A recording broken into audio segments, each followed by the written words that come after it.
My name is Bryanna and I am limitless.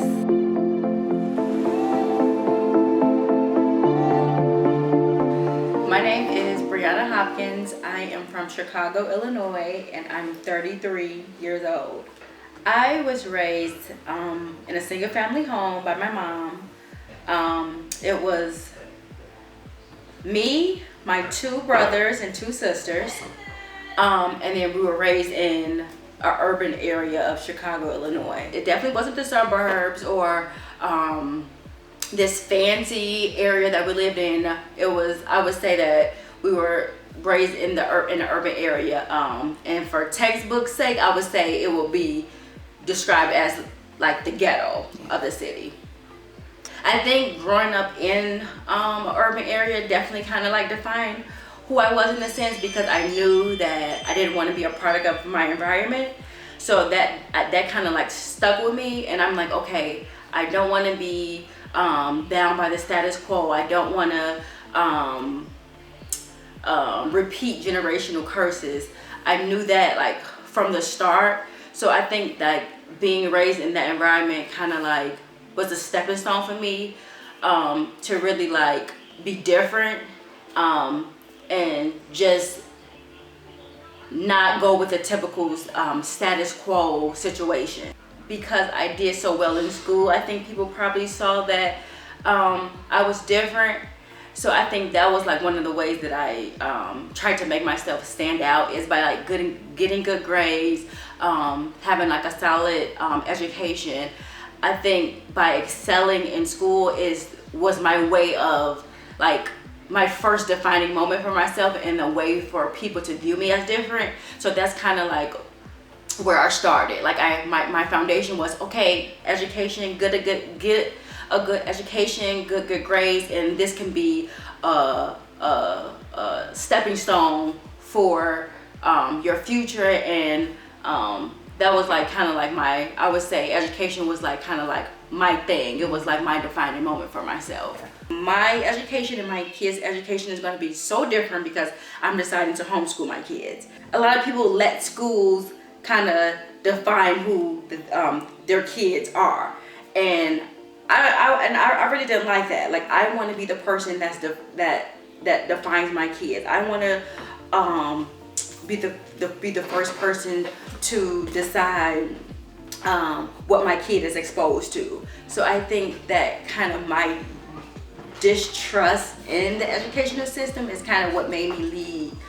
That kind of led me into my decision of homeschooling. Parents really don't get to say so in what their kids are exposed to, and that's where I wanted to draw the line. Like, I want to be the first person to decide what my kid is exposed to, what my kid is learning, and that's very different. Like, I'm like one of the first people to ever homeschool, like in my family or even in my community. So that's a challenge in itself. Is like when you're the first person to do something, that's always going to be a challenge. But I'm determined to do it because, like I said, I want to be the person responsible for my children's learning path and what they're exposed to. Of course, my biggest supporters were like my immediate family, like my mom and my siblings. But I think, honestly, my biggest supporter was myself. Like, because I was like my own champion. Like, I knew like what I wanted to do. I knew I wanted to combat negative stereotypes. I knew I wanted to be different. So I was like my biggest supporter in a sense, because I knew that I had to do something different than what I was exposed to.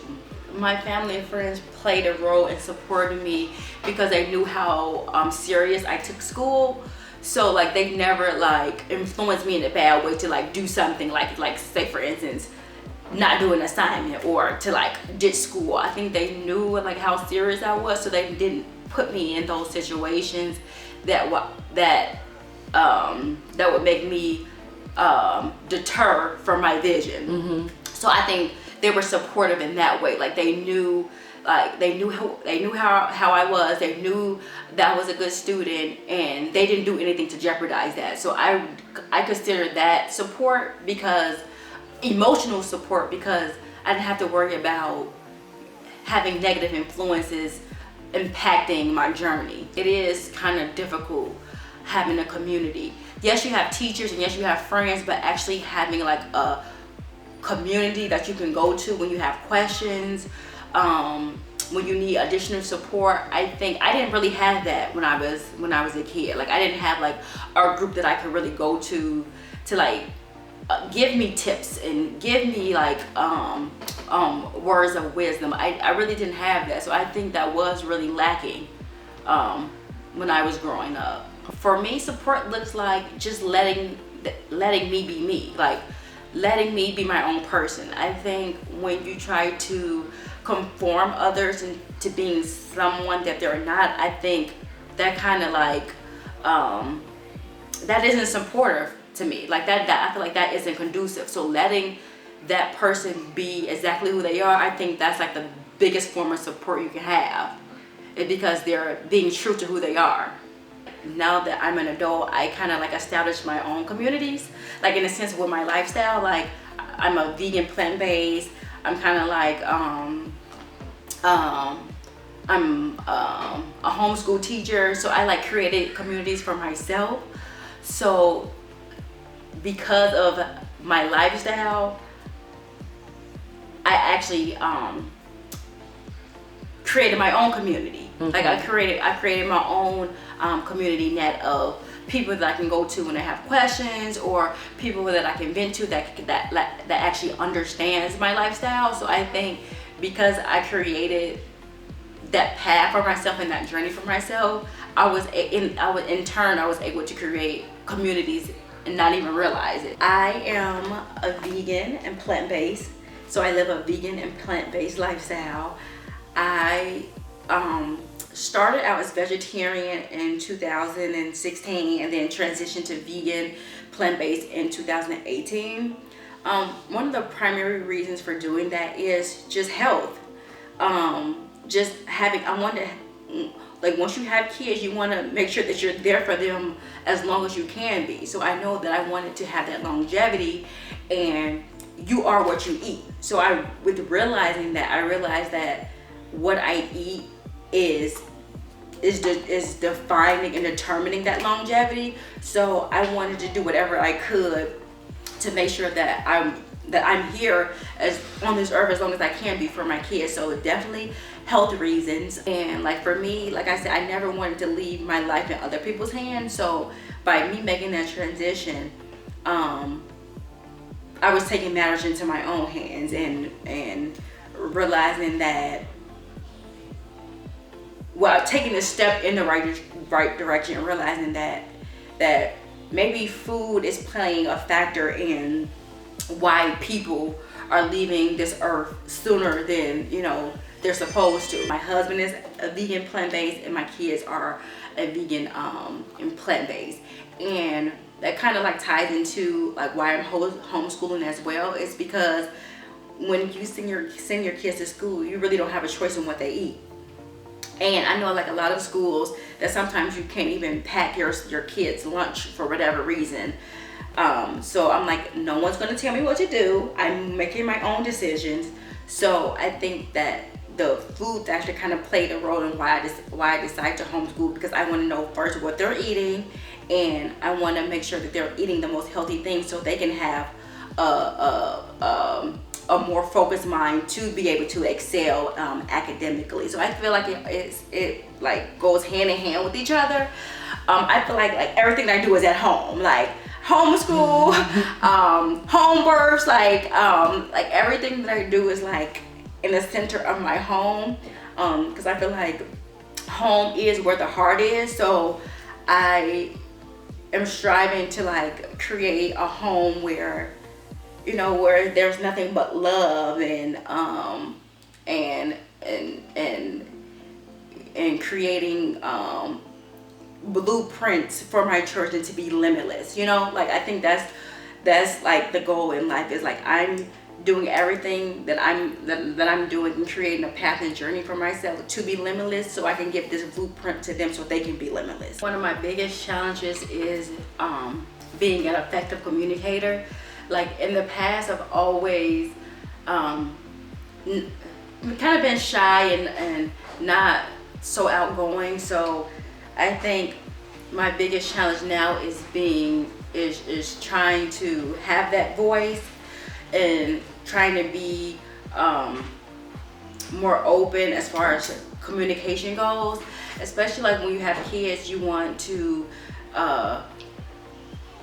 be their voice, and you want to protect them at all costs, and you want to make sure that they always have you to fall back on. So I'm trying to learn how to be more of an effective communicator,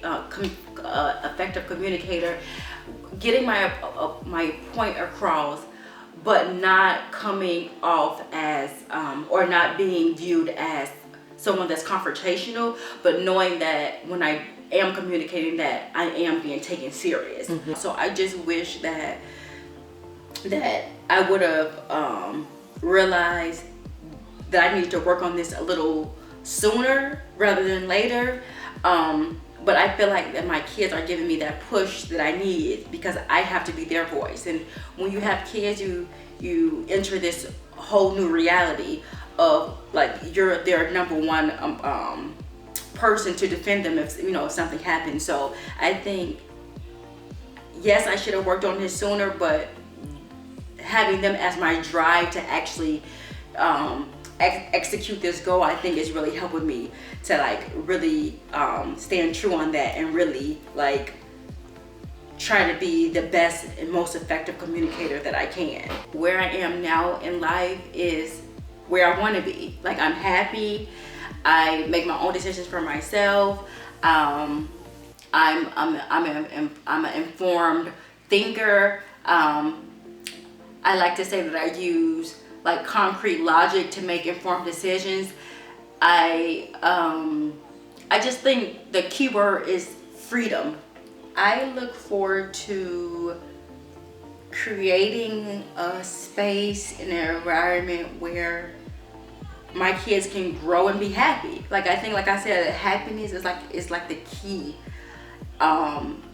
Is the key in life. So I want to make sure that I'm creating that that nucleus for my kids, and that safe space for them to to live out their dreams, and not have to worry about being told no, and being independent thinkers, and just really giving my kids the tools and resources to be successful in their own right, and giving them the tools and the resources to know that they're unique. Don't be a victim of your environment or how you were raised, because I know a lot of people say that when they grow up in single family homes, they'll say, well, my mom was a single mom and she did okay. But you also have to realize that she struggled too. Like, she wasn't able to accomplish some of her dreams. So don't fall victim to that, and don't be a slave to that mentality. Know that yes, acknowledge that you did come out of that situation, but don't let that define you. Don't let that define you in a negative way. There's no cap to what you can do. Create your own path. Create your own journey. Don't let people tell you what you can and cannot do. You have to be a leader. You have to use logic. You have to make informed decisions for yourself. You always have to think about yourself, because if you don't think about yourself, no one's going to think about you. You're like the spokesperson for yourself. So just be a leader. Don't be a follower, as cliche as that sounds. And don't fall victim into the negative stereotypes. Know that you can create your own blueprint. You can create your own journey. And as long as you're being a leader and doing exactly what you want to do, I think you'll be limitless. Amen. I would say to Bryanna that you are doing a great job. And just take it day by day. Like, I know you want to accomplish so much in so little time, but just take it day by day. Right? Just take it day by day. Like, Rome wasn't built in a day. Mm-hmm. So I'm trying to like keep that mantra like in my head, and realize that it's okay to be patient. Patient is a virtue. You don't have to try to accomplish so many things at one time. Just take it day by day, and just know, as long as you're constantly working on whatever you want day by day, I think that's what's going to pay off in the end. I think what makes me limitless is that I'm my own person. I'm a leader. Like, no one can tell me what I can and cannot do. I'm not bound by society constructs. I'm not falling into negative stereotypes. Like, I'm my own boss. I'm my own leader. You know, I was limitless when I became one of the first people to graduate from college in my family. I was limitless when I decided to be vegan and plant-based. I was limitless when I became valedictorian in grammar school and high school, and magna cum laude in college. I was limitless when I decided to have a home birth. I was limitless when I became a home owner under 30 years old. Like, no one can tell me what I can and can't do. I think that's what makes me limitless. I'm always striving to be different from others. I don't like being like other people. So I think that creating the lifestyle that I created, creating the blueprint that I have created so far for my kids, I think that is all the things that makes me limitless.